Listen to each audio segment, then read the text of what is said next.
Imagine waking up one morning to find that every border on Earth had been replaced overnight by something no one could explain, a massive, shimmering wall of Jell-O. It wasn't just a joke or some elaborate prank. The barriers stretched for thousands of miles, glowing faintly under the sun, trembling slightly with each breeze, and towering higher than skyscrapers. People first thought it was some sort of art project or a collective hallucination, but then governments sent drones and planes, only to discover that the gelatin walls were impenetrable. Planes trying to fly over them found themselves bouncing back as though they had hit invisible ceilings, and tunnels dug underneath collapsed into sticky, wobbling nothingness. At first, the world was fascinated. Children poked at the walls with sticks, laughing as their arms sank a few inches into the quivering mass before bouncing out. News crews from every continent broadcasted the phenomenon. Scientists argued on live television about its composition, and food experts tried to determine the flavor. It seemed harmless, but then the problems began. Countries cut off from each other started to panic. Trade collapsed overnight. Trucks carrying medicine, food, and fuel slammed into the walls, their cargo uselessly trapped at the edges. Families were torn apart, stranded on different sides with no way to reunite. Panic buying and hoarding began. Banks crashed. Entire economies spiraled into chaos, all because of walls made from something you could normally eat with a spoon.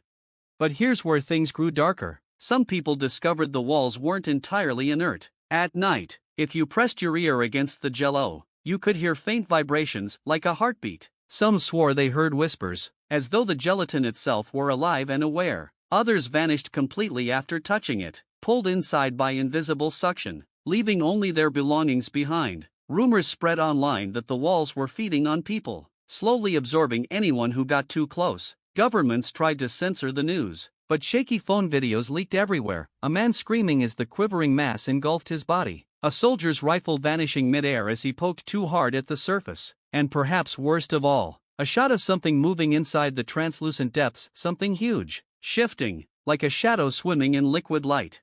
Religions declared it divine punishment. Scientists warned it was a planetary parasite. Conspiracy theorists insisted it was an alien farm pen, trapping humanity into neat, edible sections. But one thing united them all: no one could explain who or what had built the walls, or why. Then came the discovery that shook everyone: the Jell-O was shrinking, not in height, but in thickness, growing thinner day by day. At first it was only a few inches, but soon countries noticed cracks appearing where the gelatin wavered, as if it were dissolving. People celebrated, believing the nightmare was ending. But then the real horror revealed itself. On the other side of those thinning walls, pressed against the translucent surface, were not landscapes or familiar skylines. There were faces, giant, distorted, human-like faces, staring back. Their mouths moved, but no one could hear the words. Their eyes were too large, unblinking, studying us like animals in a glass cage.